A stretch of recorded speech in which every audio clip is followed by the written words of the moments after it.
Só para vocês terem uma ideia, observem, até bem pouco tempo atrás a gente via a nossa Universidade Federal do Acre ali naquele lugar, praticamente sem ser orbitada por 3 grandes mega empreendimentos no campo da educação. Se você olhar, você vê a Uninorte, você vê a FAMETA e vê a FIB-FAO. Isso. São 3 grandes conglomerados do capital privado que se beneficia do recurso público.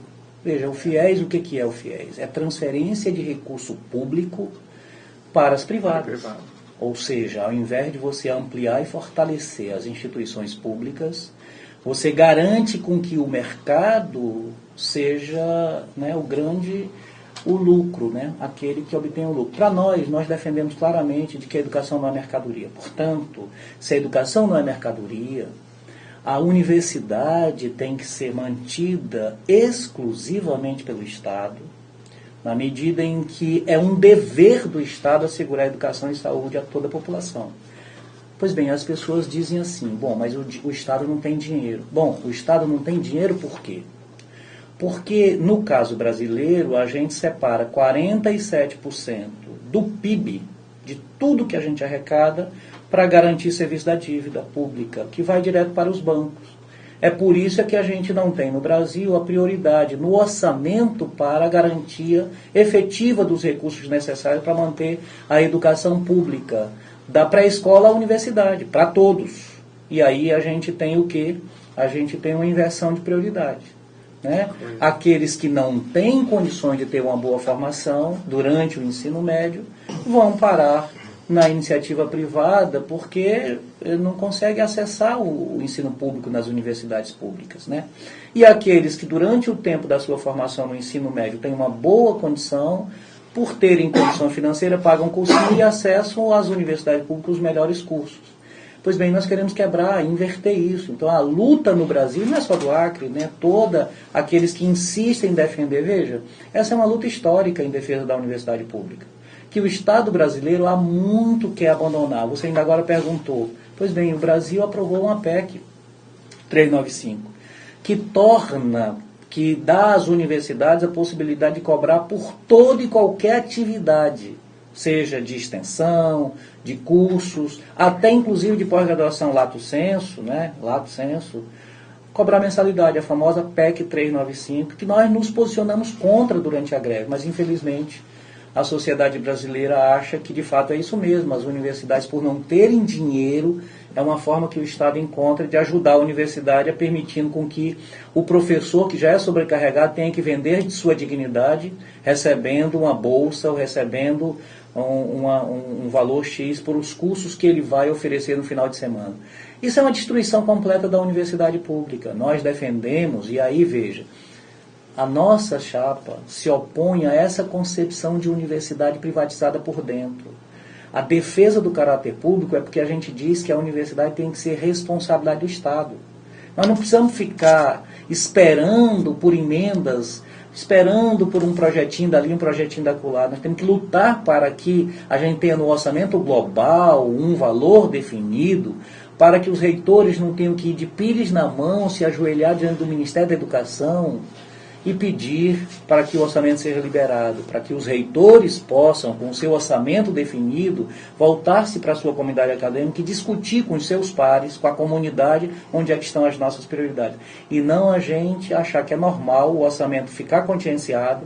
Para a gente avançar nos processos, a gente tem que depender de emenda parlamentar. Isso tira completamente a autonomia da universidade, isso fere de morte o caráter público da educação e tira, sobretudo, a possibilidade de você constituir a universidade numa outra forma de gestão democrática, aberta a toda a comunidade. Portanto, esse debate que a gente quer, com a nossa candidatura, colocar é que tem uma divergência. A universidade tem duas concepções antagônicas em disputa. Os nossos adversários defendem abertamente a necessidade de que a universidade tem que se abrir ao capital privado, das boas parcerias. Ora, essas parcerias chamadas público-privada, elas só sugam dinheiro público e não trazem absolutamente nenhuma grande vantagem. Pelo contrário, fazem com que a gente fique esperando por essas migalhas do grande capital. Portanto, termino. A nossa defesa da universidade pública é porque a gente é contra a tese de que a educação é mercadoria. A educação não pode ser mercadoria. A educação, a gente não pode tratar a formação de uma pessoa como se fosse uma mercadoria dessa igual a outra que a gente compra no supermercado.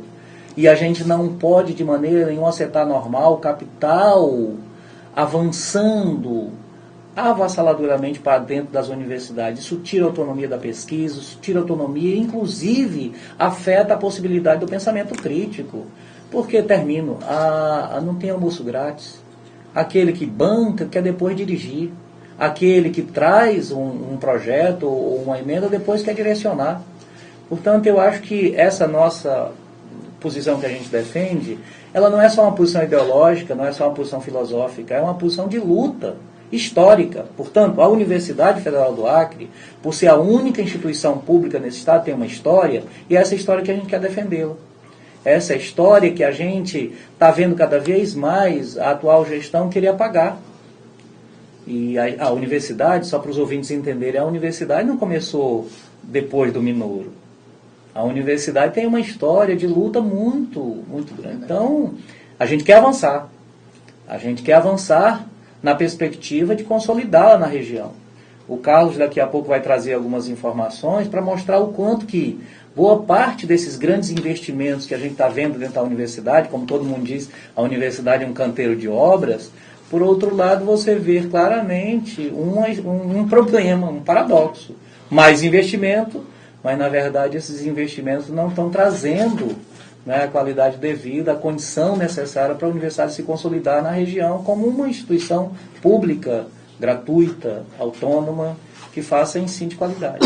Agora, professor, pelo que eu entendi, vocês defendem sim o progresso físico da universidade, mas, claro, aliado à questão do avanço no conhecimento, na autonomia e na publicidade da própria universidade. Seria isso, mais ou menos?